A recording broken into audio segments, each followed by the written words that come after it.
This began in China. I know that's obvious right now. You're rolling your eyes. You're saying, Jesse, I know. But I think it's important we all need to keep that in mind. We all need to know that's the truth. We didn't invent this. This problem didn't just miraculously fall from the clouds onto our shores. This came from our enemy. That's another thing. This didn't come from Britain. This didn't come from Israel. This didn't come from some longtime ally. This came from China. Long before there ever was such a thing as the China Wuhan virus, China was our enemy, actively attempting to dominate on the world stage, trying to subvert us at every single turn, taking our manufacturing willingly. This all came from China. And now what do we have? We have a virus on our shores. And this virus is grinding our economy to a halt. I'm not going to say it's slaughtering thousands of Americans because it's not yet. It might. We don't know. But it is slaughtering our economy. Now, you can say that's purely our response to it, and I would agree with that. That is purely our response to it so far. Nevertheless, not just ours, but the world economy is gone right now, and it happened because of China. Also, not only did it come from China, China knew. China knew about this. Setting aside the fact there are now some credible people out there, don't worry, I'm never going to go full conspiracy theorist on you, but there are some very credible people out there who say this is 100% a biological weapon. Could be.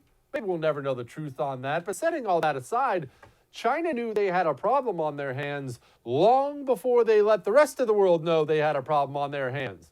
When people say, well, why weren't you prepared? Couldn't you be prepared? Well, yeah, you can be prepared if a virus starts in a nation across the ocean, if they tell you. However, if they choose to cover it up, lie about it, and then let the guy who tried to warn about it die, as they did with the doctor, that country has to be held to account. Now, what does that accounting look like? Honestly, I don't know. But it's going to have to be something, isn't it? I'm not advocating for war with China. You know I'm a bit of an anti-interventionist anyway. That's just the way I am now. I believe America needs to have a small footprint. But what if this is a Great Depression coming? What if these absurd predictions turn out to be right? What if we lose 50,000 Americans?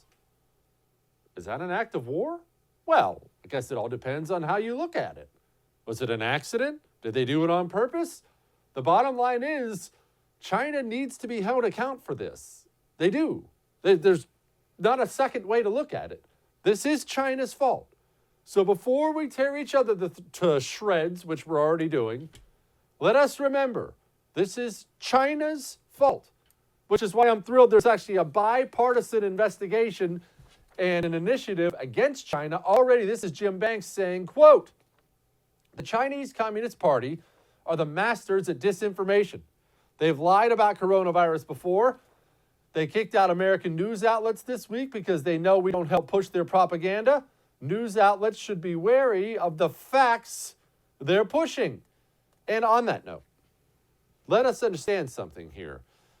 It's not a comfortable thing to try to wrap your mind around what happens in American newsrooms, these radical leftist American newsrooms. But let's just acknowledge the reality of where we are.